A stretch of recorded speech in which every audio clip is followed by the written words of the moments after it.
From AccuWeather.com, this is AccuWeather Daily, a brief host-read article. It's weather news in a nutshell. Well, a couple of days ago, we talked about Lake Erie and the possibility that it might get to be 100% frozen over. And it is almost there, but over the weekend, the frozen surface split in a dramatic fashion. A crack stretching more than 80 miles formed on Sunday, running from near the Canadian side of the lake toward the Cleveland area.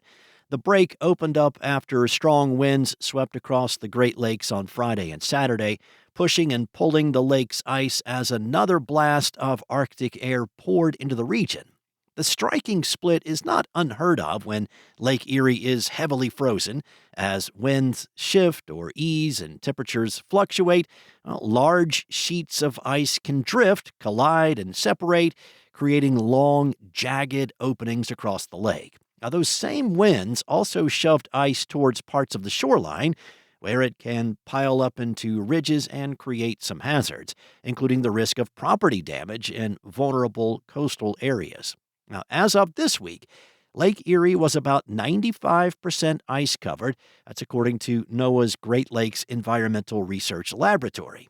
Despite the bitter cold over the past weekend, the wind has helped keep some pockets of open water on the western end of the lake. Whether Lake Erie can close that gap and reach 100% coverage may come down to the next few days, especially if winds relax long enough for ice to spread and then lock in. Lake Erie has reached 100% ice coverage only 3 times since record-keeping began back in 1973. Now, AccuWeather's Brandon Buckingham has his doubts that it will get to 100% this year, saying that signs point towards a bit of a warm-up in the next week that may limit the chances of completely freezing over. Ice coverage can also shape spring weather around the Great Lakes.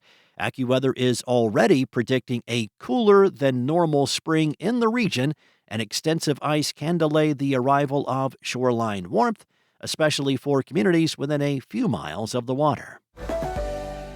Well, a large storm is brewing for the end of this week and during Valentine's Day weekend in the central and eastern parts of the U.S.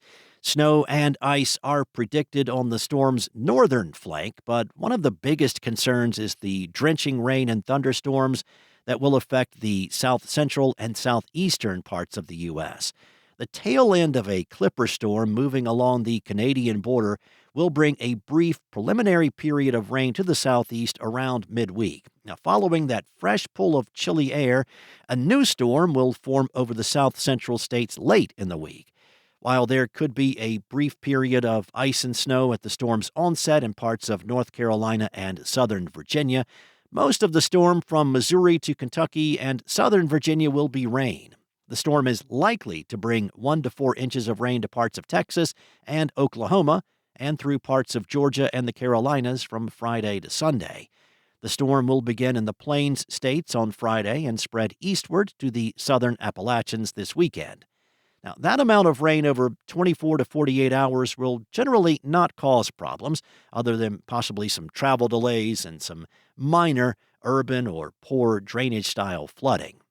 Much of the region could use a thorough soaking as well, which this storm has the potential to bring. The zone from Texas and Oklahoma to Georgia and the Carolinas is experiencing a wide range of soil conditions, from adequately moist to exceptional drought, based on the latest U.S. drought monitor. Now, depending on the overall intensity of the storm and the number of thunderstorms, locally higher amounts of rain may fall, with an AccuWeather local storm max of 6 inches.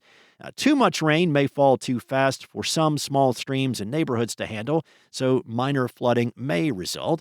Those planning a romantic Valentine's Day walk in some southern states will probably need an umbrella at the very least. The most likely day for heavy, gusty, and possibly locally severe thunderstorms would be on Saturday in the zone from eastern Texas and Louisiana to Arkansas and Mississippi. Some storms may erupt sooner farther to the west and linger later farther to the east. A more intense storm such as this could increase the stakes for severe weather over the Mississippi and Ohio valleys and could push substantial snow and ice farther north into the northeast.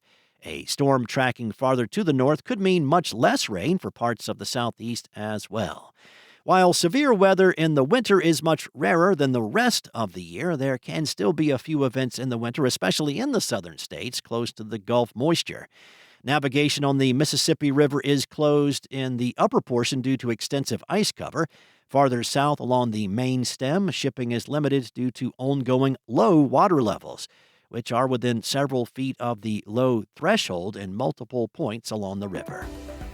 That's all for now. You can find more regional forecasts and science-based articles at AccuWeather.com.